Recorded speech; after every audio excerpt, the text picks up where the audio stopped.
is Zangpo. Very warm welcome to Bhutan This Week. My name is Samton Dolkar. Our top stories this week. His Majesty the King visits the Semjong water project site in Tirang. The OAG forwards alleged conspiracy case involving 3 high-profile people to Thimphu District Court. And a sharp rise in monthly electricity bill during the lockdown leaves consumers confused. Now the news in details. His Majesty the King arrived in Thimphu from Tirang on 15th February. His Majesty granted an audience to the 44th batch Desups in Tenchuling in Wandifodang on the way.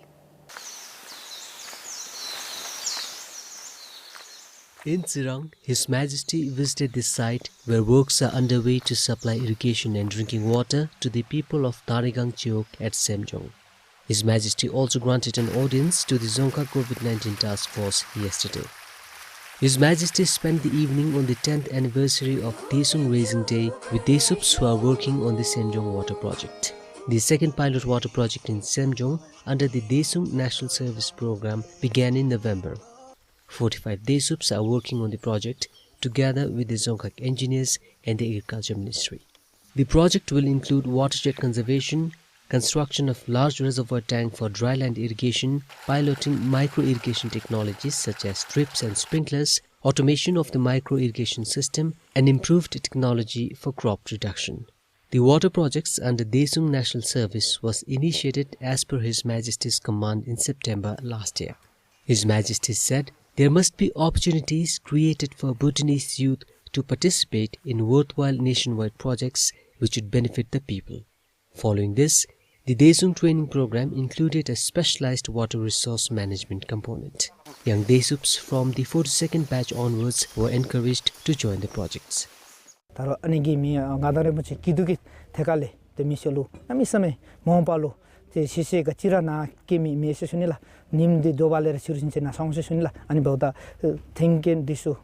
senjengi rikchun amisme nara lesmera kyo meseshunla ani boda misolo namsam phemba bom jungsingi khatule re wadari che bom ke di seshunila te miwa gadar misolo cutting asa bom seshunila.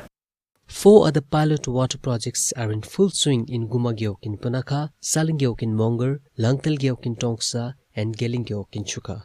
His Majesty the King visited the Guma water project site during the Losa holidays and granted an audience to the 70 Desups working there.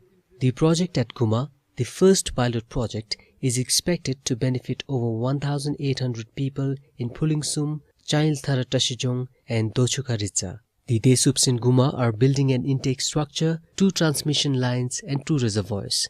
The Desung is working with the relevant government agencies to start a series of similar projects across the country. 3 more projects in Paro, Tagana and Pemakasal are expected to start by end of next month.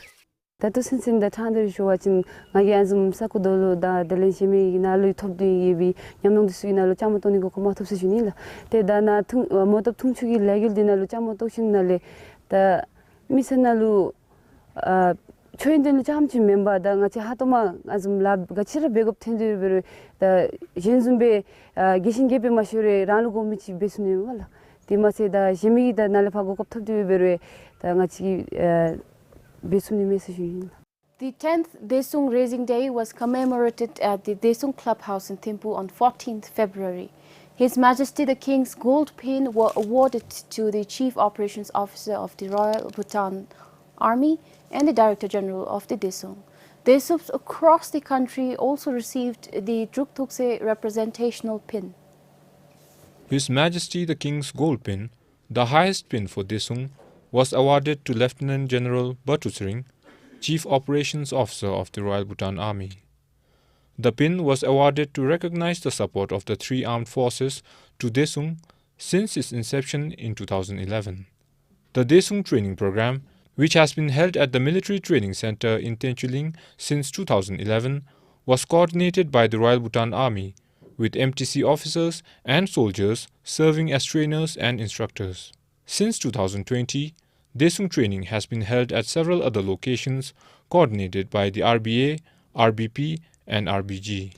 The 3 armed forces continue to support and partner with Desung on all operations. The gold pin is an appreciation of the partnership and support of the 3 armed forces, without which Desung would not have been able to achieve his success of the last 10 years. His Majesty the King's Gold Pin was also awarded to Tashi Topge, Director General of Desung. He also received a set of Desung uniform. Tashi Topge trained and served as a militia officer during the 90s and has been serving as the DG of Desung since its inception in 2011. The pin and uniform were presented to him by the COO on behalf of His Majesty the King. To celebrate the 10th Raising Day, Desups in Thimphu and across the country received the Druk Thukse representational pin, symbolizing the Druk Thukse medal awarded to Desups on the last National Day. Ishe Gelson, BBS News. Outbreak of COVID-19 in the country resulted in an overall economic loss of close to 5 billion yetam in 2020 against the previous year. The service sector was the worst affected, while agriculture, livestock and forestry were the only ones unaffected by the pandemic. According to the Finance Ministry, domestic revenue performance was also affected as revenue from all major sources declined except for hydropower. The two nationwide lockdowns due to the outbreak of COVID cases had a huge impact on the country's economy. However, the second lockdown had a lesser impact compared to the first one. The Finance Minister attributed this to proper planning and controlled preparedness. During the second lockdown, both export and imports were not impacted. Indeed, we had the export of boulder and oranges during the second lockdown was in full swing, and the government has almost generated almost 2 billion from the export of the boulders. At the same time, if you look into the manufacturing industries, all these industries were operating in a self-contained mode, meaning like there's no complete stoppage in the production sector. Agriculture sector's contribution to the gross domestic product increased from 10 to 15% after the outbreak of the pandemic in the country. In our context, hydropower sector is only the economic sector that is COVID-proof. It has really helped the ailing economy. Now, during the COVID time in 2020, there was major scaling up of production within the country, and on the production side, the government has really aided the farmers, encouraged the farmers to grow more through CSI banks, and the farmers has also come forward to produce the vegetables. With recent approval of the COVID vaccine raising hopes of a turnaround in the pandemic, there is also hope for the tourism sector to resume later in the year. The service sector, which encompasses largely contributed by tourism industry, continues to be one of the largest impacted this sector, impacted by the COVID, and the service sector until we vaccinate the entire population, until the vaccine is rolled out across the globe, until people have a confidence to travel, service sector will continue to be impacted, continue to remain impacted by the COVID. Almost 3 billion yetam was allocated for COVID-19 related activities such as procurement of personal protective equipment, test kits, and to provide quarantine facilities during the 2019 to 2020 financial year. Kinzong Haden for BBS News. Several COVID-19 vaccines being rolled out across the world. Hopes are high that the COVID-19 pandemic can finally be contained. Vaccination in the country is expected to be carried out next month when the month-long Dana ends. But the question that remains is how willing is population? Once the COVID vaccines are procured from India, the government hopes to vaccinate more than 500,000 people of the total population. But the decision to get vaccinated or not would remain with the individual person. And with reports of vaccines having side effects, it remains to be seen if the people are willing to get vaccinated. Many seem to be ready. I was really happy when I heard we received the vaccine from India last time. Not just me, but all my friends here are eagerly waiting to get the vaccine. We are grateful to His Majesty for the free vaccines. Most people here are willing to take the jab. If it's not beneficial, I don't think the health ministry will acquire the vaccine. I have full confidence in the vaccine, so I will definitely take the jab. Despite some skepticism and lack of information among a few, people still seem welcoming towards the initiative. We are villagers and we don't know much about the vaccine. But we did hear a thing or two about the coronavirus through BBS. We were also asked if we would take the vaccine or not, and we heard we have to get the jab. If we don't get it, people will die. So it's better to live than to die.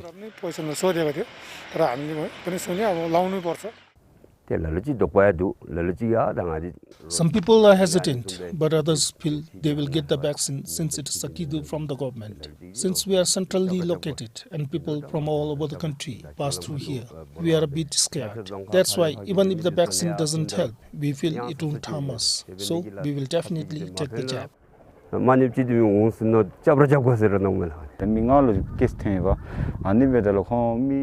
Since 5 people from my community tested positive last time, most people here are looking forward to take the vaccine. But a few people are doubtful and not too sure. But personally, I have decided to take the jab.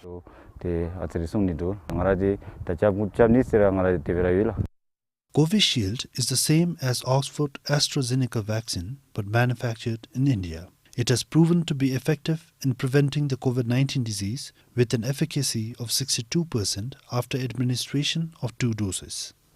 Now, the way vaccine works, I will put it in a very simple way, okay? Basically, your body is given there are different types, okay? Can be weakened bacteria or virus, or killed bacteria or virus, or some component of the virus or bacteria. So give this to your body, so your body will know when the real virus or bacteria come to your body, right? Now, with that, your body will develop immune system to that particular disease.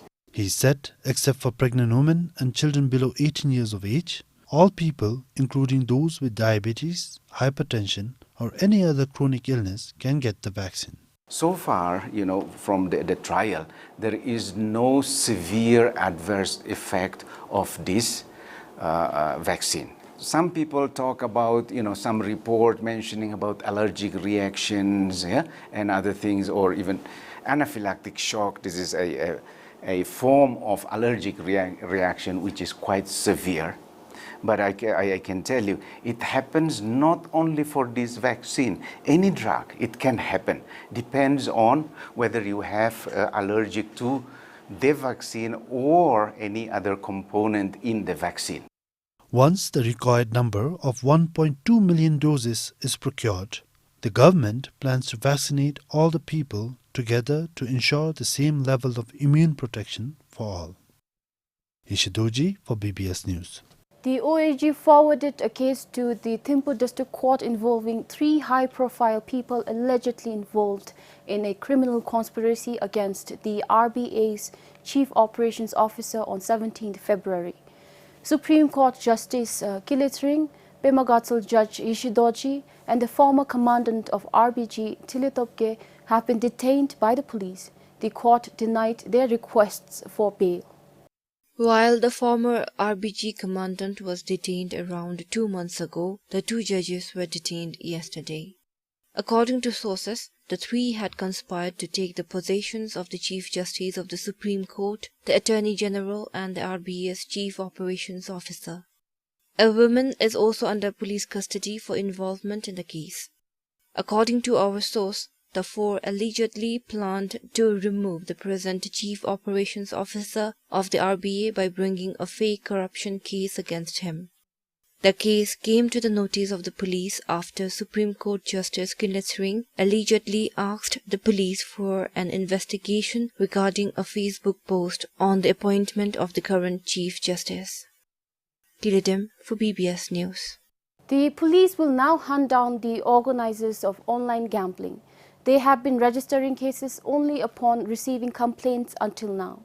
According to the officer commanding of Thimphu Police, Major Gembo Pinjo, since it is difficult to track down all the participants involved in a game, police will arrest the organizers. Recently, another case of online gambling has been registered against a woman. Online gambling is outlawed in the country, but people still choose to gamble online utilizing foreign-based websites.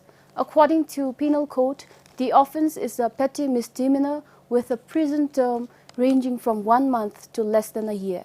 Meanwhile, the Bhutan lottery is authorized lottery and still is not considered gambling. The COVID-19 pandemic has disrupted almost all businesses across the country. Similarly, weavers of Naxur Wuling in Samdup Jongkar are facing challenges in the market. Many of the weavers have not been able to sell their products due to the pandemic. Yangchen Somo has been stacking her finished rachus, tablecloths and kara in her cupboard as there has been no demand. If the pandemic had not struck, she says she would have made around 70,000 Newton by now from selling her woven products. Before the pandemic, Yangchen took most of her goods to Thimphu as well as to the neighboring Indian town called Mela Bazaar.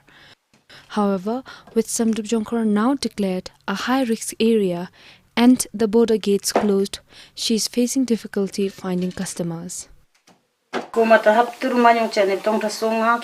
We used to earn around 15 to 20,000 Newton every month by selling clothes. But now it's difficult, we don't get any orders. COVID-19 affected us a lot. Even if we weave, we can't sell.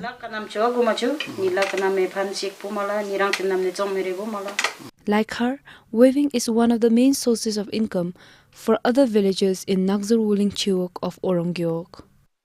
Compared to the past few years, our business has gone down a lot. Earlier, local shopkeepers here would take all our products, but now they don't as they can't go anywhere to sell it.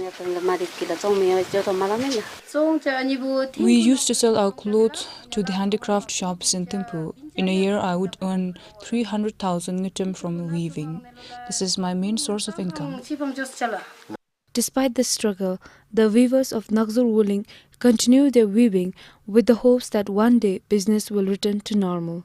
For Kilowanchu in Samdup Jongkar, Sangeet Chizong for BBS News.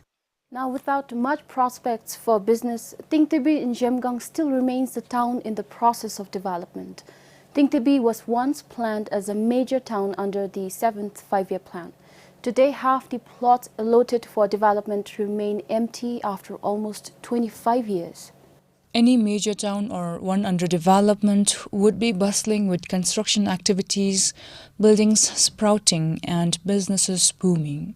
Tingtibi has none of these. The last time it saw any construction activity was in 2013. After almost a decade, there is one building being constructed in the town. I'm building a house here thinking there will be a day when it becomes a bustling town. Maybe during my children's time. I also need a house to live in when I retire. And we never know, in case if there is a project coming up in the town area, we will rent out the house. However, his construction works have been affected by the COVID-19 pandemic. With borders currently closed, Doji has hired a few skilled Bhutanese workers to continue the works. The lockdown affected my construction as I could not recruit foreign laborers. I had to look for skilled Bhutanese manpower such as carpenters and masons.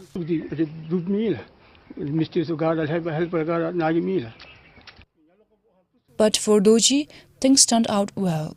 He said all the flats have been booked even before completion. A few landlords in the town said they built houses in the hope that Mangdeshu and Chamkarchu hydropower projects would transform Tingtibi into a major town. But their hopes were shattered as things did not turn out as expected. As of today, the town has 12 commercial buildings and a few shops scattered around 300 acres of township area along the banks of Mangdeshu. 82 plots were allocated for commercial purpose and 14 as residential. More than 40 plots are vacant, despite having all municipal facilities put in place since 2002. For Pema Samdup in Shemgang, Khupke for BBS News. Post-lockdown, people, especially in the colder regions of the country, were in for a surprise, an electric shock, so to say. Their monthly electricity bill shot through the roof. The situation left many consumers annoyed as much as confused, as our reporter Yeshitoji finds out. For the past few days, the Bhutan Power Corporation's billing counter in Thimphu has been overwhelmed with disgruntled consumers. Adi khatsali titina bebal khatsali tititobe the khatsada dari beodalu mihalam 100 plus now sessionila the me masura na electric bill gi kole imbela the mamgira electric complaint gi kole o message do. People came with just one thing in mind, seeking a justification for an unreasonable monthly electricity bill during the second lockdown. Nam gunlu ani bengaja heater dani gadi verura gadi chi thosora chitong da nija da sunjale yata hinira mebala that namba de mabalera ta maduji sa lockdown gani isule de to ni tong dunja sipchu to go vela ani gachi luji nang asite mabalera hago masula. Earlier, we used to pay around 3,000 nyetum. We would divide the amount among 6 of us, which came to 5 to 600 nyetum per head. But today, even after dividing the total bill amount, we have to pay 5,000 nyetum individually. 5,000 baht, sir. The total kadam gi nim de lo de nim shipchushi chi lapchi jai dani bedol de dansha gi de ngagi de methi de turu ke lapchi oila ham choi de dansha gi da total kadam de lo de that nim shipchushi ni gi kapsul de da tonda be thenom dal de ngache de nam to lame. Many also took to social media to pour out their frustrations. Some consumers believe a flaw in the billing system of the BPC led to higher tariff this time. There are others who feel that in a country where one of the major sources of national income is hydropower, paying through the nose for using electricity is ironic. But amid these varying opinions, everyone is equally hopeful of the BPC's consideration while clearing the bill. They are ready to pay what is due. Ishidoji for BBS News. On average, more than 78% of the population does not use the Dzongkha language development products and services. This is according to a study conducted by the Dzongkha Development Commission. Among the many products, the Dzongkha terminology book and competence and spelling tests have been reported as the least used. In order to promote the usage and development of Dzongkha in the country, DDC over the years has been producing several publications and services available both online and offline. The 2020 Dzongkha language competency and usage study asked over 2,000 respondents on how often they use the products and services of the DDC. Among the products, dictionaries have been found as mostly used in comparison to others. The English Dzongkha Dictionary is used more, followed by Dzongkha English Dictionary and the Dzongkha Dictionary. When we asked the respondents why they don't use our services and products, a few of them said they don't have any idea about the existence of such materials. Some feel that there is no need for them to use those materials, and some have no interest in using it because they are more inclined to English. The study also found that people conversing in Dzongkha have increased over the years. The